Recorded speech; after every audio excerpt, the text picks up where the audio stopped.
Hello everyone, welcome to Shubham classes. और आज हम लोग बात करते हैं रिप्रोडक्शन के बारे में, जो क्लास 12 के यूनिट फर्स्ट से लिया गया है। यूनिट फर्स्ट मतलब इकाई 1 से लिया गया है, जिसका नाम है जनन। ठीक है, तो हमें यूनिट फर्स्ट में क्या क्या पढ़ना है या यूनिट फर्स्ट में क्या क्या चैप्टर हमें रीड करना है, तो सबसे पहले हम लोग इसके बारे में बात कर लेते हैं। तो आइए सबसे पहले हम लोग इसके बारे में बात करते हैं।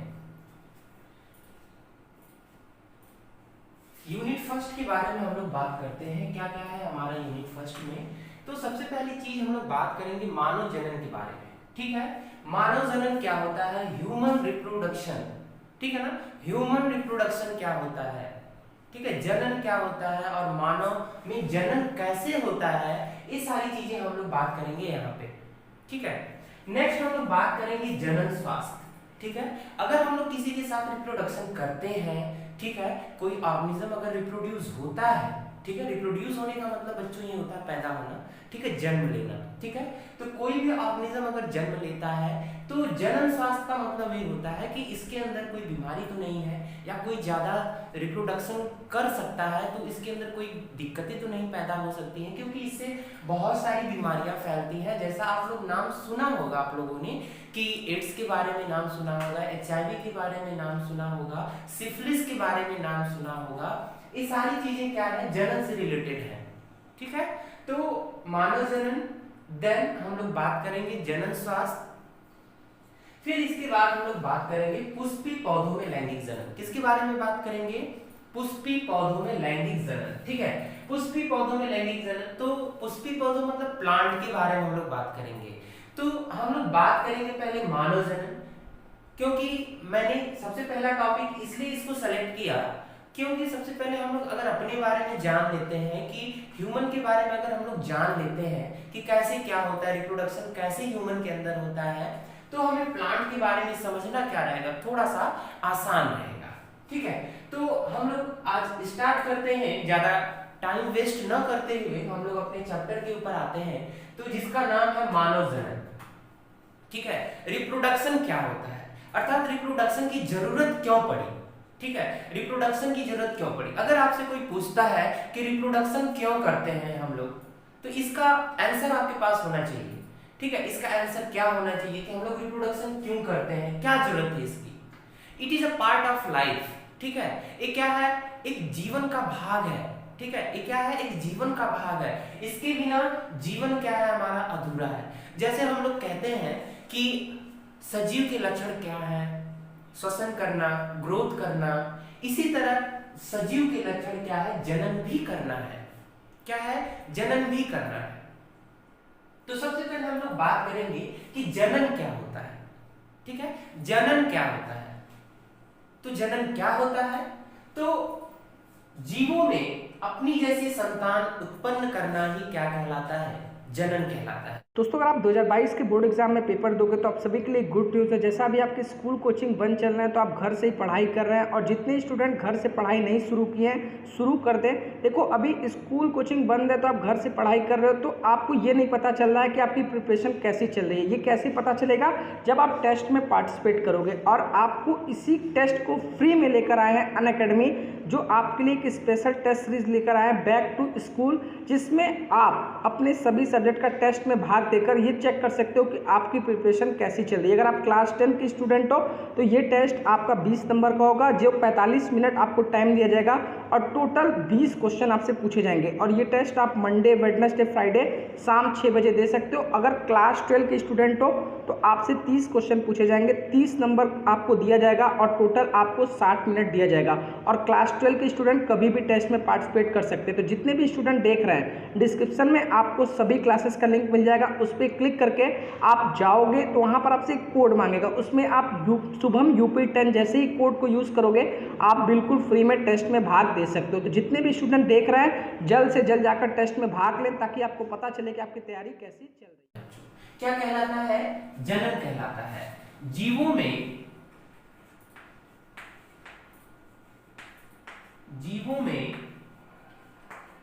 अपनी जैसी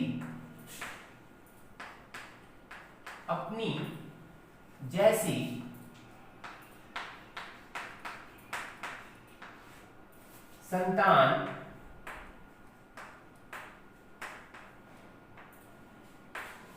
उत्पन्न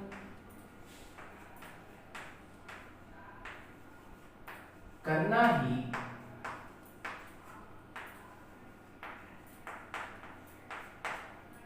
जनन कहलाता है।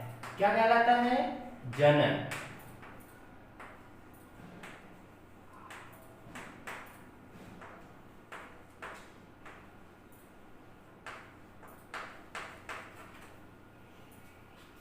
जीवों में अपनी जैसी संतान उत्पन्न करना ही जनन कहलाता है। अब हमें उम्मीद है कि आप लोगों को जनन की जो परिभाषा है, जो डिफिनीशन है, वो आपकी समझ में आ गई होगी, क्योंकि सारे ऑर्गेनिज्म या सारे जो जंतु होते हैं वह अपनी ही जैसी संतान उत्पन्न करते हैं। अपनी ही जैसी संतान उत्पन्न करने का मतलब ये होता है मेरे प्यारे दोस्तों कि अगर मनुष्य है तो एक मनुष्य को जन्म देगा, अगर कोई जानवर है तो कोई जानवर को जन्म देगा। अब सपोज दैट अगर कोई डॉगी है, कोई कुत्ता है, तो अपने ही जैसे एक कुत्ते को क्या करता है? जन्म देता है। तो इसी तरह अगर कोई मनुष्य है तो क्या करता है? मनुष्य को जन्म देता है। तो मैंने बताया कि जीवों में अपनी जैसी संतान उत्पन्न करना ही जनन कहलाता है, या इसे जनन कहते हैं। ठीक है, रिप्रोडक्शन इसको इंग्लिश में बोला जाता है, रिप्रोडक्शन इसे इंग्लिश में बोला जाता है। अब हम लोग बात करेंगे प्रोसेस ऑफ रिप्रोडक्शन, अर्थात जनन की विधियां। ठीक है ना, जनन कितने प्रकार का होता है, जनन कैसे होता है? तो जंतुओं में जनन की दो प्रमुख विधियां पाई जाती हैं। जंतुओं में दो प्रकार का जनन पाया जाता है। जंतुओं में कितने प्रकार का जनन पाया जाता है? दो प्रकार का जनन पाया जाता है। तो सबसे पहला अलैंगिक जनन क्या होता है? ठीक है, अलैंगिक जनन, देन लैंगिक जनन। ठीक है, लैंगिक जनन होता है। तो ये दो जो हमारा जनन है ये जंतुओं के अंदर पाया जाता है। किसके अंदर पाया जाता है? जंतुओं के अंदर। तो सबसे पहले हम लोग बात करेंगे अलैंगिक जनन के बारे में कि अलैंगिक जनन क्या होता है। ठीक है ना, अलैंगिक जनन क्या होता है? तो सबसे पहले हम लोग बात करेंगे अलैंगिक जनन। आइए देखते हैं। तो पहली पॉइंट जो है हमारा, ये लिखा गया है यहाँ पे, अलैंगिक जनन बहुत ही सरल होता है। अब भैया क्यों सरल होता है? ठीक है, ये बहुत ही सरल क्यों होता है? ठीक है, इसके बारे में हमें बात करना है कि अलैंगिक जनन जो होता है वो बहुत ही सरल होता है। क्या सरल होता है? इसमें एक ही व्यक्तिगत जंतु, इसमें एक ही व्यक्तिगत जंतु, कहने का मतलब ये होता है कि इसमें केवल एक जंतु क्या करता है? भाग लेता है। ठीक है, इसमें केवल एक ही जंतु भाग लेता है। वयस्क बनने के बाद, वयस्क बनने की बात कहने का मतलब जैसे हम लोग छोटे रहते हैं, बेबी रहते हैं, बेबी मतलब बच्चा, एक छोटा सा बच्चा 5 साल 6 साल, ऐसा तो नहीं ना होता कि 5 से या 6 साल के अंदर ही क्या कर रहता है? वो रिप्रोडक्शन कर सकता है। नहीं, ऐसा नहीं होता। जब तक वो बड़ा होगा, वयस्क, वयस्क का मतलब बड़ा होना। ठीक है, एज, एक एज हो जाना। ठीक है, 14 to 15 इयर्स ओल्ड। ठीक है ना, तो इसमें एक ही व्यक्तिगत जंतु वयस्क बनने के बाद, ठीक है, वयस्क की जो कैपेबिलिटी है, जो एज है, वो हर एक जंतु के अंदर क्या है? निर्धारित होती है। ठीक है, ऐसा नहीं होता है कि कोई बच्चा अगर जन्म लेता है तो जन्म लेने के तुरंत ही बाद वो जनन कर सकता है। ऐसा नहीं होता है। वो जनन कब करेगा? जब वो वयस्क बनेगा तब करेगा। ठीक है, तो यही चीज यहाँ पे बताई गई है आपको कि इसमें एक ही व्यक्तिगत जंतु वयस्क बनने के बाद अपनी हूबहू प्रतिलिपियों, हूबहू प्रतिलिपियों का मतलब ये होता है आइडेंटिकल कॉपीज। क्या होते हैं? आइडेंटिकल कॉपीज होते हैं। आइडेंटिकल कॉपीज का मतलब ये होता है फोटोस्टेट। क्या होता है? फोटोस्टेट। आप लोग कभी प्रिंट आउट कराने जाते हैं तो आप जो भी इनको पेपर देते हैं, कॉपी देते हैं, या जो भी रहता है मटेरियल आपके पास, ये सेम टू सेम ऐसे ही निकालते हैं। ठीक है, लेकिन अलैंगिक जनन में भी क्या होता है? ऐसे ही होता है कि यह अपने सेम टू सेम मदर और फादर की तरह ही क्या होते हैं? पाए जाते हैं। क्या होते हैं? पाए जाते हैं। इनमें कोई चेंजेस नहीं होते, वो सेम टू सेम होते हैं, हूबहू प्रतिलिपि होती हैं, एकदम आइडेंटिकल कॉपीज होती हैं। ठीक है। तो हुबहू प्रतिलिपियों के रूप में संतानें उत्पन्न करता है, ठीक है। तो अलैंगिक जनन क्या है कि अलैंगिक जनन इसमें एक ही व्यक्तिगत जंतु वयस्क बनने के बाद अपनी हुबहू प्रतिलिपियों आइडेंटिकल कॉपीज के रूप में संतानें उत्पन्न करता है, ठीक है। अब दूसरी पॉइंट के बारे में हम लोग बात करते हैं। जनक, जनक का मतलब होता है पेरेंट्स। जनक का मतलब क्या होता है? पेरेंट्स। पेरेंट्स का मतलब आप लोग अच्छी तरीके से जानते हैं कि आप लोगों के स्कूल में, अगर आप लोग स्कूल और कॉलेज में पढ़ते होंगे तो कभी कभी यहाँ पे पेरेंट्स मीटिंग रखी जाती है। तो पेरेंट्स का मतलब मेरे प्यारे बच्चों ये होता है कि जिससे हम लोग जन्म लेते हैं, मदर और फादर या मम्मी और पापा के बारे में हम लोग बात करते हैं। तो हर एक जंतु का कोई ना कोई जनक होता है, ठीक है। तो जनक तथा संतानों के बीच आनुवंशिक पदार्थ एवं आनुवंशिक लक्षणों में कोई अंतर नहीं होता। हम बात कर रहे थे कि जनक तथा संतानों के बीच आनुवंशिक पदार्थ एवं आनुवंशिक लक्षणों में कोई अंतर नहीं होता। अब जनक तो समझ में आ गया कि पेरेंट्स होते हैं हमारे मदर और फादर, तथा संतानों के बीच, जनक तथा संतानों के बीच मतलब इनके बच्चे और इनके माता पिता के बीच आनुवंशिक पदार्थ एवं आनुवंशिक लक्षणों में कोई अंतर नहीं होता। समझ में आ रहा है कि आनुवंशिक पदार्थ एवं आनुवंशिक लक्षण, ये दो वर्ड जो है it is a very very important, आपको समझना है, क्योंकि ये जो टॉपिक है वो आपको आगे मिलेगी। और आप 10th में पढ़ चुके हैं, मेंडल के नियम में आपने पढ़ा होगा कि आनुवंशिक पदार्थ या आनुवंशिकता का सिद्धांत क्या था, ठीक है। तो मैं थोड़ा सा यहाँ पे आपको बताना चाहूंगा कि आनुवंशिक पदार्थ किसे कहते हैं। आप लोग जानते भी होंगे आनुवंशिक पदार्थ किसे कहते हैं। अगर आप लोग जानते हैं आनुवंशिक पदार्थ किसे कहते हैं तो प्लीज हमें कमेंट सेक्शन में बताइएगा कि आनुवंशिक पदार्थ किसे कहते हैं। तो आनुवंशिक पदार्थ जो होता है मेरे प्यारे बच्चों, वो किसे कहते हैं? डीएनए को कहते हैं। किसे कहते हैं? डीएनए। अब हम लोग बात करेंगे व्हाट इज डीएनए। डीएनए क्या होता है, डीएनए किसे कहते हैं, ठीक है। इतना तो समझ में आपको आ गया कि भैया डीएनए क्या है, एक आनुवंशिक पदार्थ है। आनुवंशिक का क्या मतलब होता है? अब आनुवंशिक पदार्थ तो समझ में आ गया, अब आनुवंशिक लक्षणों, ठीक है। कोई पदार्थ होगा तो जब कोई पदार्थ होगा तो उसके अंदर एक लक्षण भी होगा। तो आनुवंशिक लक्षण क्या होते हैं? आनुवंशिक लक्षण क्या होते हैं कि आनुवंशिक लक्षण क्या होते हैं? माता पिता के वे लक्षण या किसी भी जंतु के वे लक्षण, ठीक है। माता पिता के वे लक्षण या किसी भी जंतु के वे लक्षण जो एक पीढ़ी से दूसरी पीढ़ी में आते जाते रहते हैं, उसी को हम लोग क्या बोलते हैं? हेरिडिटी कैरेक्टर्स बोलते हैं या आनुवंशिक लक्षण बोलते हैं। अब इसको पहचानेंगे कैसे? सपोज दैट अगर आप लोग कहीं भी जाते हैं घूमने, आप लोग छोटे थे, ठीक है, आप लोग छोटे थे तो अपनी नानी के यहाँ जाते थे, मामा के यहाँ जाते थे और मौसी के यहाँ जाते थे, बुआ के यहाँ जाते थे। तो यहाँ पे अगर आपको कोई पहली बार देखता है तो आपसे पूछता है कि अच्छा भैया तू हैंकर लेका हुआ का, या आप इनके बच्चे हैं क्या, ठीक है। क्यों, कैसे? क्योंकि आपका जो फेस होता है, आपके अंदर जो गुण होते हैं, आपके अंदर जो बात करने का तरीका होता है, आपका जो लाइफ स्टाइल होता है, वो किससे मिलता है? आपकी मदर और फादर से मिलता है।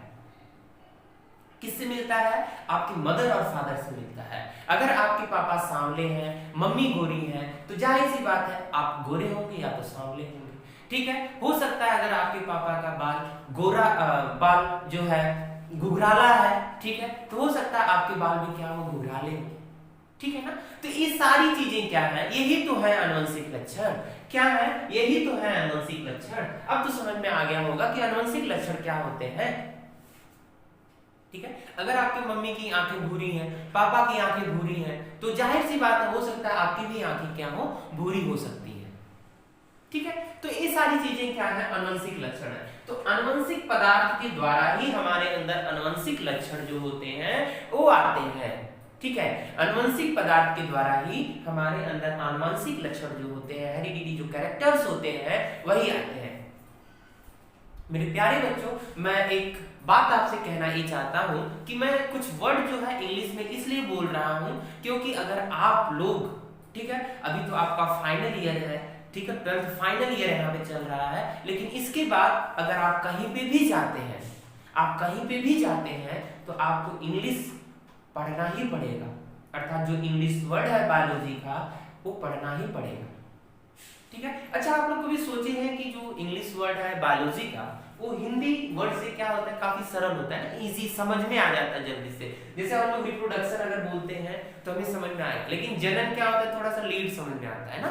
तो खैर इस बात नहीं है, क्योंकि जो पढ़ता है, experience is the best teacher, यहाँ पे कहा गया है कि अगर आप कोई भी काम लगातार करते रहेंगे तो आपको आएगा। ठीक है, आपको समझ में आएगा।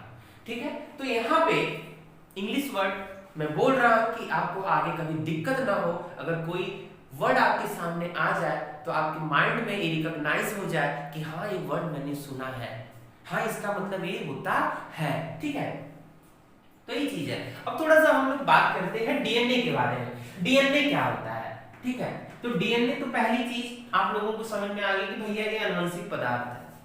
ठीक है, आनुवंशिक पदार्थ है। आप लोग सेल बायोलॉजी पढ़े होंगे, कोशिका, ठीक है, कोशिका विज्ञान सेल पढ़े ना, सेल 9th में पढ़े होंगे, 11th में पढ़े होंगे।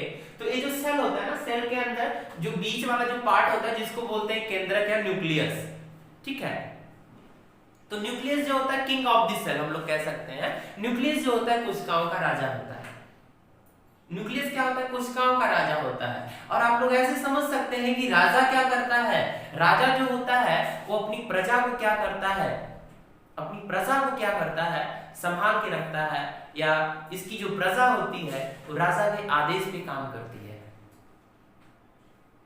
अब जैसे हमारे प्राइम मिनिस्टर जो है, प्रधानमंत्री मोदी जी जो है, वो क्या है, हमारे, हम लोग कह सकते हैं कि वो हमारे राजा हैं।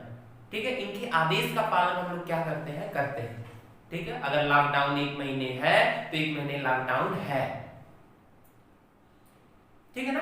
तो इसी तरह हमारे कोशिका विज्ञान में कोशिका के अंदर जो बीच वाला जो पार्ट होता है जिसका नाम है केंद्रक, केंद्रक के अंदर कौन रहता है, डीएनए रहता है। डीएनए रहता है केंद्रक के अंदर। तो हम लोग ऐसे समझ सकते हैं कि DNA is the vehicle, DNA is the vehicle. मेरे प्यारे बच्चों, डीएनए क्या है, एक वेहिकल है, एक संसाधन है, ले आने और ले जाने का काम करता है। किसको लेके आता है और किसको लेके जाता है, बात अब ये आती है। अब सपोज दैट आप लोग कभी कोचिंग जाते होंगे, कभी कॉलेज जाते होंगे, तो किससे जाते हैं? कुछ लोग तो पैदल जाते हैं जिसका घर पास में होता है, लेकिन कुछ लोग जो होते हैं by auto, by bike, by cycle. ठीक है, कुछ लोग साइकिल से जाते हैं, कुछ लोग ऑटो टेम्पो से जाते हैं, और कुछ लोग बाइक से जाते हैं, कुछ लोग बस से जाते हैं। तो जिससे आप जाते हैं वही क्या होता है, संसाधन कहलाता है। वही क्या कहलाता है, संसाधन कहलाता है या व्हीकल कहलाता है। लेकिन इस व्हीकल के अंदर है कौन, बैठा कौन है? आप लोग बैठे हैं, और आप लोगों को किस नाम से जाना जाता है, पैसेंजर के नाम से जाना जाता है। ठीक है, सवारी हिंदी में जिसको बोलते हैं। ठीक है, इसी तरह जो हमारा डीएनए है, इस डीएनए के अंदर कौन बैठा है, जिसका नाम होता है जीन। जीन्स का नाम आप लोग सुने होंगे कभी, जीन्स का नाम आप लोग सुने होंगे कभी। अब कौन सा जीन्स भैया, जो हम लोग पहनते हैं, क्या ये जीन्स? नहीं, ये वाला जीन्स नहीं होता। ठीक है, तो जीन्स जो होता है ये हमारे साइंस का वर्ड होता है। जो जीन्स होता है, जीन्स किसे कहते हैं, मैं थोड़ा सा यहाँ पे बताना चाहूंगा कि जीन्स जो होता है डीएनए का वह छोटा से छोटा खंड होता है मेरे प्यारे बच्चों, जिसमें आनुवंशिक कोड पाया जाता है या निहित होता है। निहित होने का मतलब पाया जाना।